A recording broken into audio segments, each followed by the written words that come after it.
এই হচ্ছে আমাদের হোটেলটা দিনের বেলায়। গভীর সমুদ্রে যাচ্ছে আমরা এবার। কি অবস্থায়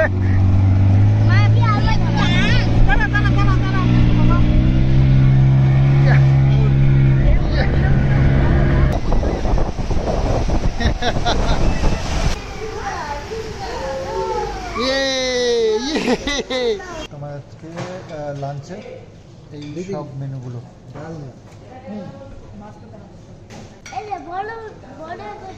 হ্যাঁ তোমার বড় দেখে মাছ, খুব সুন্দর একটা ছাদ। বাহ, কাকুর জন্য খুব ভালো একটা জায়গা সেলফি নেওয়ার জন্য। কাকু সেলফি ছবি টবি নিতে খুব ভালোবাসে, তো সেই জন্য